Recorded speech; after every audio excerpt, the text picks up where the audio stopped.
Hey guys, welcome back to the channel. Today I'm going to talk to you a little bit about my BMW M Roadster LS swap. I got a few videos out on it, but it's time to do a follow-up video. I've been driving this thing, probably put 10,000 miles on it. So it's been a great car, honestly. Ran into a few problems, honestly. Now the motor is a 370 cubic inch iron block. Got forged pistons in it, and the head porting video I did with the 706 heads, that's the heads that are on here right now.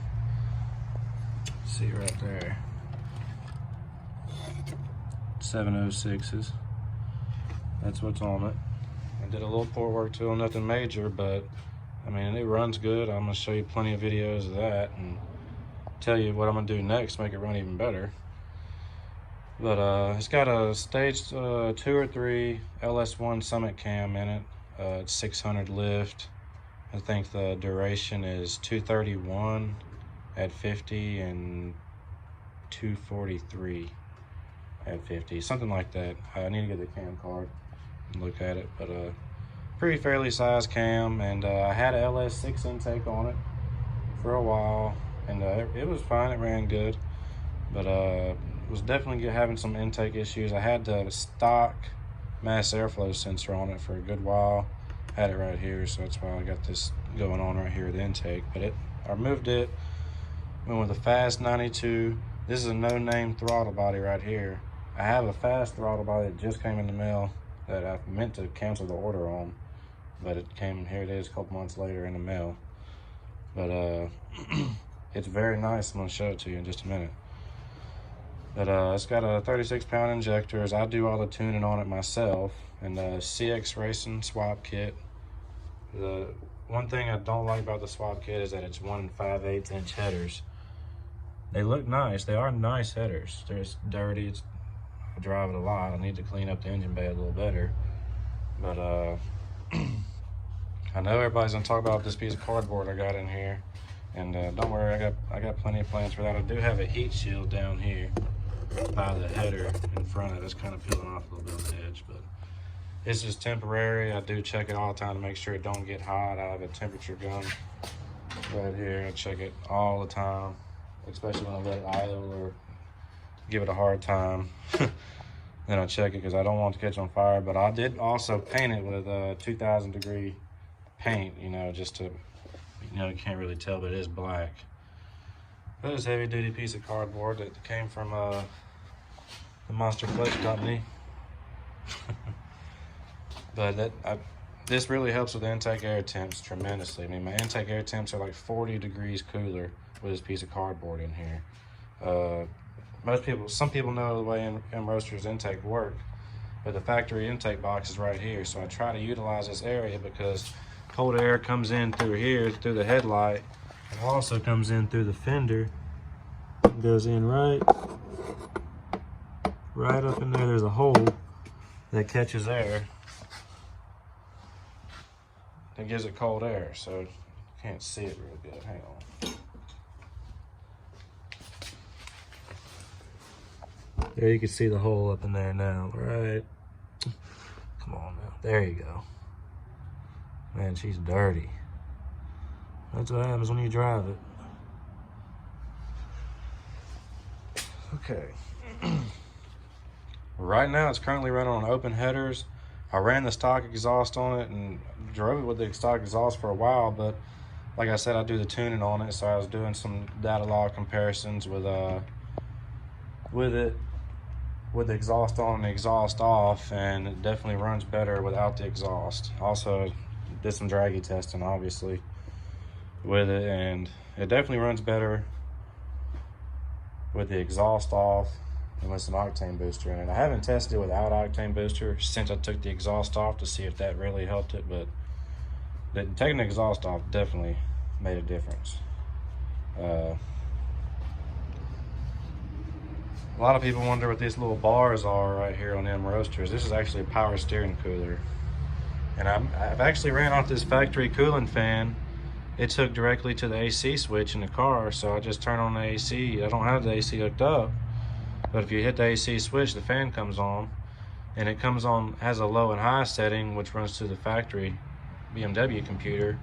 Well, I just wired the high side in and turn it on when I need a fan, and I let it run most of the time, but I always make sure it's on, and it don't overheat with it on high with it idling. But with it on a low setting, it will overheat, so it makes a difference. I need to put one on this side of the radiator. I got plenty of room. Just haven't done it, but I haven't really needed it.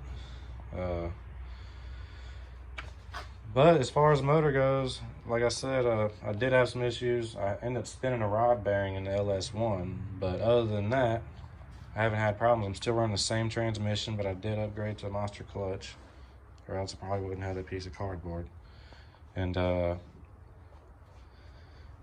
it's really fun to drive. It's pretty quick and gets over 20 miles to the gallon without trying. If I was to try to get good fuel mileage, I could probably get 30 miles to the gallon. And if I was to try to really do some fuel mileage tuning on it, I could probably do even better. But you know, I kind of run lower air pressures in my tires and stuff like that for grip, and there's a lot of things I'm not trying to do for mileage, but I could get better. I also ran it with and without the air filter. That didn't really make a difference. The air filter is dented like that because the hood won't close, because it hits this thing right here without it being dented, so that's why it's like that. Got my oil catch can set up over here. It don't hardly, well, I'd like to say it don't hardly catch any oil, but either it's not working or just no oil gets sucked in through it. So a little bit of oil does get sucked in through the idle air control through the top one here. I need to do a little something about that, but other than that, the thing runs great. The thing about this car that the things that I want to change about this car are that it's hard to 60 foot this car good, and it shifts kind of slow because I have a dog leg shifter, because I have a factory F-body shifter on the T56. If I had a GTO style shifter, that'd put the shifter back farther, and then I could get a short throw GTO style shifter, and that would help it shift a lot faster. But I really want to put a 6-speed auto in here with about a 3,000, 3,500 RPM stall. This sucker would be bad if I had one of those. These are the tires I'm running. I'll show you them. Oh, she's dirty. 255 40 17s. I did put better shocks on it, some adjustable Conies. I got them on full stiff. I got a little rubber back there. I got them on full stiff, and they work pretty good, but I want to put some 275s on here. Looks like I have room for them sitting like this. And I also have what I would call the football mod. I have some $5 footballs, inflatable foot. You can see it right through there. Little $5 inflatable footballs from Walmart in my coil springs, and I air those up to give the coil springs some more pressure when I need it, and that really helps. I did have to modify the rear end back here because the floor of the trunk was about to get tore out from the diff. So okay, let's see here. Show you what I did there.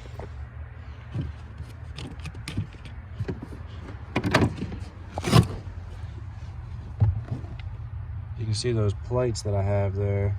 I bolted those in, little steel plates to help hold the floor up, because it was starting to crack and the spot welds were breaking. So I welded those back, booger welded them back, I guess you'd say, and ran bolts through the top and bottom to sandwich the metal together. And I also, on the side over here, up underneath here, I welded it up where the metal was pretty much separating. So yeah, like I said, this thing's been a great car.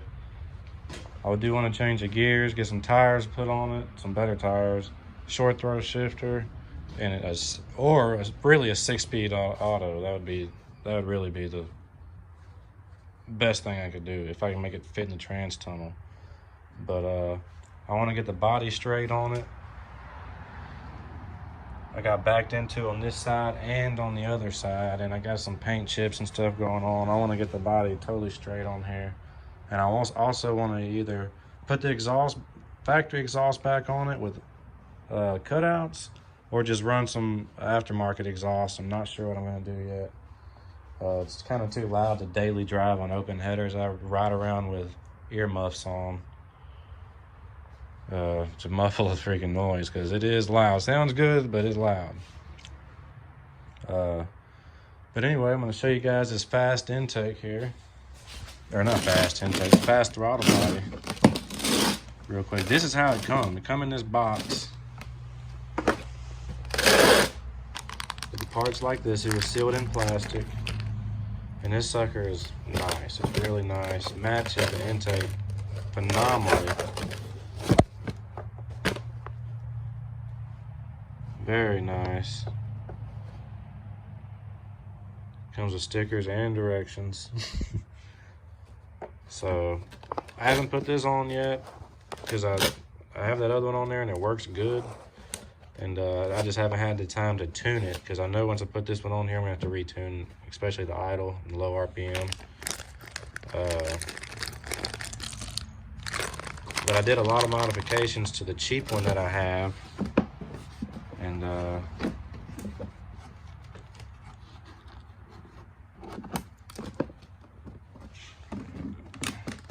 did a lot of modifications to the cheap one I have and got it working really good, actually.